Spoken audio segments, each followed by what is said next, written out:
بسم اللہ الرحمن الرحیم۔ السلام علیکم ناظرین، آپ میرا یوٹیوب چینل دیکھ رہے ہیں حقیقت پلس۔ فرانس میں میکرون حکومت کے نئے سیکیورٹی قانون کے خلاف لاکھوں لوگوں کا ملک بھر میں احتجاج۔ مظاہرین نے پیرس میں بینک آف فرانس کی عمارت سمیت کئی جگہوں پر آگ لگا دی۔ فرانس جل اٹھا، مظاہرین نے پولیس پر دھاوا بول دیا۔ کالا قانون نافذ کرنے کے خلاف فرانس کے عوام سڑکوں پر آ گئے۔ ویڈیو کی تفصیل میں جانے سے پہلے آپ سے گزارش ہے کہ اس ویڈیو کو لائک کریں، چینل کو سبسکرائب کر کے بیل کے نشان کو دبا دیں۔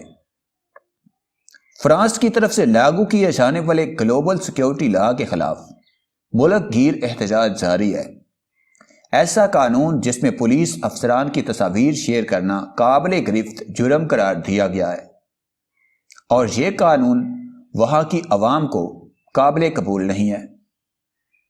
عوام نے جب اس کے خلاف احتجاج کیا تو پولیس نے احتجاج کرنے پر پابندی عائد کر دی، مگر پھر کورٹ نے آزادانہ شہریوں کو اپنے حق کی آواز بلند کرنے کے لیے احتجاج کرنے کی اجازت دے دی۔ مظاہرین کا نعرہ ہے کہ گلوبل سیکیورٹی لا کو بین کیا جائے۔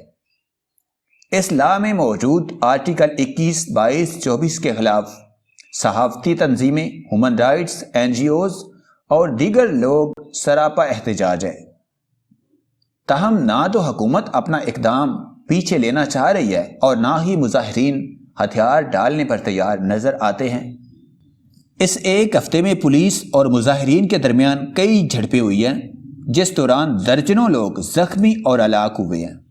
پولیس نے جب مظاہرین کو منتشر کرنے کے لیے آنسو گیس کی شیلنگ کرنے کے ساتھ ساتھ لاٹھی چارج کیا تو اس پر مظاہرین بپھر گئے اور فرانس کے چوک چوراہے میدان جنگ بن گئے۔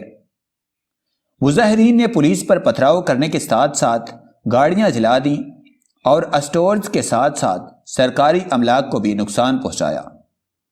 اس وقت تک فرانس بھر میں شدید مظاہرے اور جھڑپیں جاری ہیں، جنہیں کنٹرول کرنے میں حکومت بظاہر ناکام نظر آ رہی ہے۔ یہی فرانس تھا جس میں مسلمانوں اور اسلام کے خلاف انتہائی سخت قوانین پاس کیے گئے، اور آزادی اظہار کے نام پر نبی آخر الزماں حضرت محمد صلی اللہ علیہ وآلہ وسلم کے خاکے تیار کیے، اور آج وہی فرانس خود کو آگ لگا رہا ہے اور اس آگ میں جل رہا ہے جو تھمنے کا نام ہی نہیں لے رہی۔